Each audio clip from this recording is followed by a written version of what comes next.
this is where we have come as a country. I honestly cannot believe it. We have humanitarian crisis on top of humanitarian crisis. Yet we have a Supreme Court that does not want to do its job of judicial review, that is ignoring intentionally the racism and xenophobia of this administration. I do not have enough fingers on one hand to count the number of vile things that this president has stated about the Haitian community. To our Haitian neighbors in Boston, we love you, we need you, part of our community. This is a decision that is incredibly cruel. Legislative action must be forthcoming to fix this injustice. We demand change. We demand justice. Our families demand justice.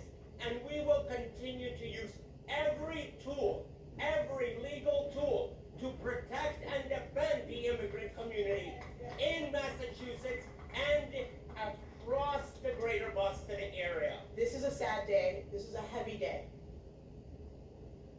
We have no choice but to push forward. We have no choice. We have no choice but to build. Americans do not tolerate disrespect. Take it down. We do not tolerate disrespect. That is the fun fact about Black people. They do not tolerate disrespect. Today, I have brought to you how Asian people will go to the social media on their podcast and say, Black people don't have culture. But you know what? They regretted it instantly as Trump revoked their TPS, their temporary protected status. That's what silenced them. They will go around and say, Blacks don't have culture, they don't have, they're mannerless. Today I have brought to you good clips. Please, if you are returning to my channel, don't forget to leave a like and don't also forget to comment what you think. And if you are new here, your subscription will go a long way and I will not take it for granted. Please hit that subscription button and turn on your notifications so that whenever I post a video, you will be notified, because I will bring you the best reactions. These clips that I have researched, they are just so the best. Let us continue watching and see. And I bring forth the voices of the Haitian community. We woke up this morning in fear of what that means. Family separation, deportation, and those are the realities. We have TPS holders who have been in this country calling the United States home for the past 10, 15, 20 years. They are our doctors, caregivers, attorneys, taxi drivers, the immigrants who keep these United States of ours moving. Today, the Supreme Court sent a blow to the community, to all immigrants, but we stand firm, undeterred, strong to let the community know, and all I can't do Americans. I need somebody with culture. I'm sorry. Whatever. You Americans, just your non-cultured ass. Y'all don't even say nothing. Go eat. Dirty Black American? Wait, what? Huh? She just said that. I did. A dirty Black American. I sure did. Because that's what y'all are. Black. I don't like this. Like, why are you telling me I have to do this because I'm Black when it's been already pointed out that I'm Haitian? Why do I now have to submit to this idea of being Black? That makes absolutely no sense to me. And that's what you don't get. A lot of people are... Black Americans came here on a slave boat for slavery in America. You know, when you Black back on that slave boat to Africa and go look for which country in Africa you came from. Growing up, being raised to be very proud of being Haitian American, there was also for me, as there were for many other Caribbean people or just any other, I would say, immigrant individuals from immigrant populations, this again, what I talked about, the racial distancing, don't be like the Black Americans. That was very, that was very common that you would hear that. And it's not surprising for me to hear other people talk about when they were growing up, this idea. I tell people there's a difference between being Black and Haitian. Being Haitian is double Black to me. Double Black? Yes. It's more than Black to me. Okay, what is that? Because, let's just say, Black American, to me, Not that they aren't black enough, but they don't know their culture so much that they are in a whole pile by themselves. Oh, that's not true, man. Like, to me, okay, culture-wise, meaning like Suma don't Black American, I'm not talking about African American, Suma don't Black American, where you from? Dimki what Abduli from. But what do you mean Black American, African American? Black American people that were born Tennessee, Black American that were born in the United States, their parents too. Can't even speak their language. That's why I ain't gonna lie, like, I hate when people be like, "Oh, you're lucky," and stuff like that. Oh, I hate when people gripe and be like, "Oh," like, especially like, I feel like Americans, because I mean we in America, so Americans who have lines and lines and lines and lines of family here, and they complaining, I'd be like, bro, I don't want to hear nothing you gotta say. Right, bro. I ain't never met my. Y'all sat there and kept fucking up. Each generation, y'all just keep fucking up. Yeah. And don't figure out, okay, maybe I'm fucking up. Look, what's the right way to do this shit? Exactly. And then want to point the finger at the white man, like, oh, the white man did it. No, fuck that. Figure out. Identify yourself as a color. It was always as a nationality. This is where we come from. This is who we are. I was always a Haitian. I was never a black. I was always a Haitian. A Jamaican was always a Jamaican. They were never a black Jamaican. You know? So 2014, when I moved to America to go to school, this is when I fill out a form and it says race. I didn't even know the word race had two different meanings until then. So I said race. It says black, white, Hispanic, Latino, Asian. And I told the lady, I said, I'm from Haiti. I'm Haitian.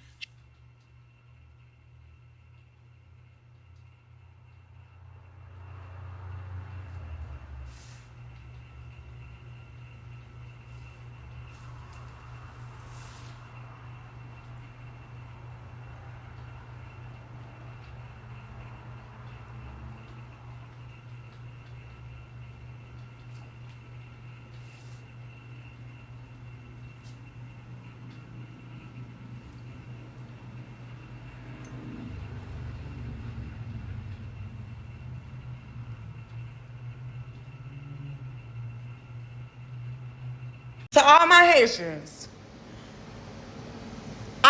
me personally, I would not be anywhere I'm not welcome. To any other immigrant, I would not be anywhere I'm not welcome. Period.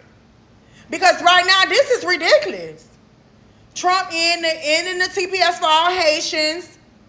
Seem like, damn, only Haitians in the U.S.? Or is it Cubans? Is it, you know, Guatemalans? Is it Mexicanos? Is it Dominicano? All those people that, you know, don't supposed to be over here, but yet y'all worry about the fucking Haitians? Are you kidding me? Not. Anywho, I don't even want to be in the fucking country. And I'm from here. Y'all pack up and go to Canada. Because I'm hearing that they treat you, I wish I could say it in Creole. My man ain't here. But I'm wishing that, you know, I heard Canada treat you like you a fucking queen over there, king over there. Pack up and go there, because I'm about to leave too.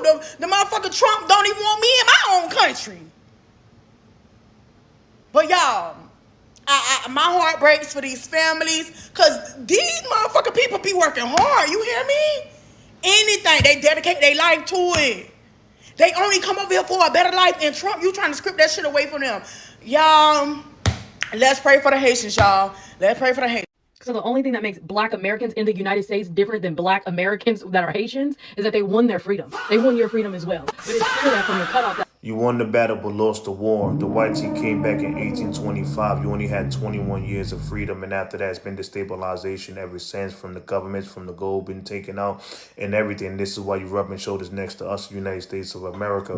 Black Americans have been free and have free communities way before 1804. Hundreds of thousands of free people to color. The siege of Savannah was never about helping Black Americans. It was only about making the white tea look at them and recognize them. So they put their body at the forefront, became body bags to help them get away the white tea French, just so they could be recognized by the white tea. Dessalines was unalive in the most terrible way ever, right? People brag about him, but they assassinated him, chopped his body up, and fed him to the dogs. Jean Baptiste, who found Chicago, was nothing but the white tea tool who helped white tea expansion, because they couldn't defeat the American Indians, the dark American Indians, so they used somebody that looked like them to help expand white tea expansion and expand them westward. Unlike a lot of people, we have ethnic and cultural pride, so we're never going to say if it wasn't for Black Americans, there would be no Haitian Revolution. But when you, for some reason, you guys like to say if it wasn't for Haitian Revolution, nobody would fight, and y'all the only quote-unquote free Black nation. But here's Black Americans that went and helped during the Haitian Revolutions. It was fighting side by side.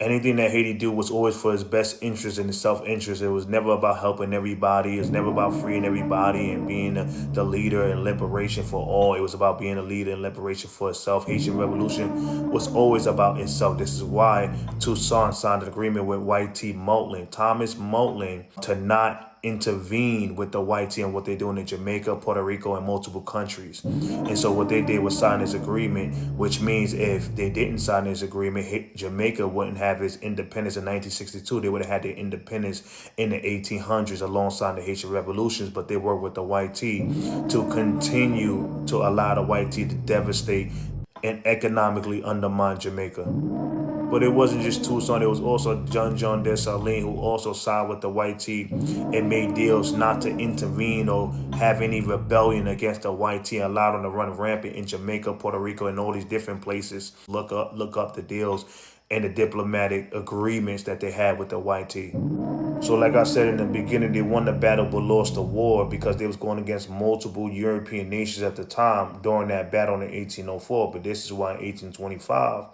when they came back with their naval ships and their big boom booms, they didn't have no European nation they were fighting against. Now it's just mano y mano, Haitians versus white team, and the Haitians gave it up. So when they say if it wasn't for the Haitians, then there would be no Louisiana and the Purchase, well, that's not really accurate, right? Because they was going against many European nations. And in that sense, we could say, well, if it wasn't for the European nations, there would be no Louisiana Purchase. But we're not going to sit there and act like the Louisiana Purchase was a good thing. All that did was white tea expansion. That's all that did. More enslavement and white tea expansion westward, right? So the Louisiana Purchase wasn't really a good thing. Now, I'm not here to disrespect nobody. I'm not here to get angry, but I'm starting to see a lot of disrespect. And y'all know I don't have no problem with no Haitians personally, but I've been seeing a lot of Haitians go online, especially on this video that I'm showing you, where they're talking about getting deported in TPS, and we have Haitians making comments about us as if we are physically doing things to them. They're more mad at the perception and the things that we're saying in our country that we have the right to say than actual systems in place that's kicking them out and doing things. More angry with us than the 5% of the mulattoes and the whites that own all the money and the resources in their country. So I find it really interesting that us saying things is more powerful than actual physical harm being done.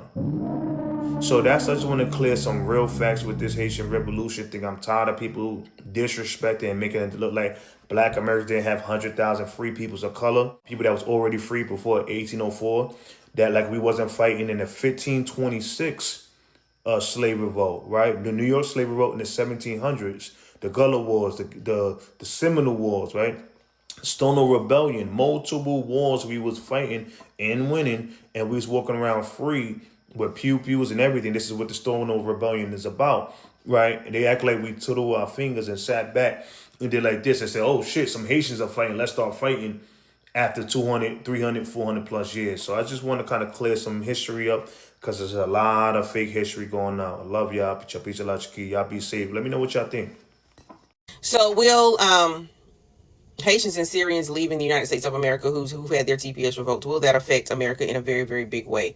Well, it all depends on where you live. That's the thing. It all depends on where you live, because there aren't a huge population of Haitians all across the United States of America. When it comes to immigrants, when they move in, they go to specific areas, okay? And then they bulk up in that area. They have their own enclaves and whatnot, right? So that's what we're looking at here. So when you have over 300,000 Haitians going to be deported in a certain amount of time, and they've lost their ability to actually legally work in the United States of America, you're talking about specific areas like Florida, for instance. Florida has one of the largest, if not the largest, population of Haitians, okay? They're going to feel it. The area where Haitians live in Florida, that's where it's going to feel it, okay? That area. Now, I'm not talking about all across Florida. I'm talking about where Haitians actually live. Again, they set up their enclaves, they set up their spots, and they tend to move to that spot. So when you see like over 150,000 people in that area lose the ability to legally work, and have to move out, that devastates that area. For instance, a lot of the people in Florida, in that area in Florida, are essential workers. A lot of the Haitians who were on TPS are essential workers, meaning they care for the elderly, they care for the sick, they do the essential jobs. Okay, once that population is gone, they're gonna feel it, and there may not necessarily be people to fill that spot. So when you would say, oh well, there'll be somebody else take that spot, not necessarily. Okay, because if mostly Haitians stay in this area and nobody, or they outnumber everyone else in that area, then who's going to go in there? Because everybody else lives somewhere else. So you see, that's going to devastate that particular area. And Florida is one of the main spots. Of course, there are different, probably about five other spots in up north, like, you know, maybe New York, Massachusetts, somewhere in certain areas. So when you lose that population, it hurts that particular area. It won't necessarily hurt the entire United States population. Okay, so it is going to affect that population because they fill essential roles in their, I'm gonna say, neighborhoods. They fill essential roles there. Now, will it hurt more than the Haitian population? Yes, it's going to affect white America, because white America hires them. White America hires them to help in the essential work. So it's going to affect. So if you're a white American and you have like Haitian who was on TPS, who was looking out for your elderly in your home health aides or nursing aides or something like that, in that area, boom, that's what it's going to affect. Yeah, because Florida has an aging white population, and culturally speaking, white Americans tend to hire folk to take care of their elderly, and they put them away in homes, and that's the culture of white America. Black America, not so much. Okay, Black America, we tend to still hold on to our culture of taking care of our own elderly and our own, but white America, yeah, especially in Florida, because they have an aging population in Florida, aging wealthy population in Florida. So that's why they hire people to do, because they don't want to do it. That's just the truth. Okay. And so yeah, that's what they do down in Florida. And so when a lot of that population is getting ready to be gone. Okay. And for the Haitians that are left, they already have work. They already have what they're going to be doing. You know what I'm saying? So it's not going to be that population isn't going to be easily replaced when it comes down to those types of jobs or whatever. It's not going to be easily replaced, and for the amount of money. Because it's no secret that the wealthy down there, they like to hire, even though they're wealthy, okay, they like to hire people on TPS because they want to basically pay them a lot less, because that's how wealthy people do. What's your problem? You realize that you treat your slave masters that have enslaved you for centuries better than you're now treating the Haitians. Why are you so mad at them? Because they came here and they work hard to achieve the things that they have, while you lazy fucks sat on the farewell welfare system because your grandmother, mama, and everybody else was brought up on it. The people just want to know. So sis went on a really hostile rant in her full clip, which was almost 5 minutes. I only took like a little bit of that segment because that's really the gist of what she's trying to say. But let me just respond very quickly. I understand that you're emotional. I understand that this is a tough situation to be in. I understand that there's probably some people making trolling comments and saying things that are inappropriate. But this concept that Black Americans are just living on welfare is just a fallacy. I mean, I just looked up Google, and 53% of Haitians are living on a major government assistance program to this very day. So we're 50% of our population is not on welfare, right? So, you know, I'm not really sure where this jealousy is that you think that we have for you, and that goes for any migrant population. I don't really know. You don't have anything that we want. You don't have anything that we can't get, okay? If you really want to flex, then the real flex will be fixing your country. The real flex will be, since you have your own plot of land that is really for you, to actually fix that and actually make that into a paradise for you and your people, right? The real flex is not leaving your shit and then coming to somebody else's shit and trying to make a life in somebody else's shit that was already built up and is already set up for you to succeed in whatever way you see fit. Okay, that's not really a flex. We're at home. This is our home. So whatever the hell we choose to do while in our home is really our business. Okay, you are a guest over here. So let's just make that very abundantly clear. We don't have a reason to look at you with envy. Okay, no reason at all. None of you that come over here, especially all of y'all that's coming over here from these third world countries, you do not have anything that we want or that we need. Okay, so I don't know why y'all keep trying to address us.